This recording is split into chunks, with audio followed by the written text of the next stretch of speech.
أميرة في أي صف؟ ثالث. هل أبوك اليوم جاء؟ لا. أبوك اللي يطبخ؟ لا. ها قلت لي المفروض تقول نعم. يومك اللي ها صح ايوه صح قال لا. قلتي جاء. لا. ها طيب هو اجى اليوم. ها قصدك انه ما جاء هنا. ممتازة. قالت يطبخ تقول لا يعني يطبخ. حلو ممتازة. حلو.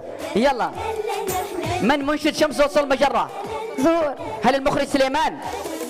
لا. ايوه صح قولي مين اعطينا اسم. أكرم.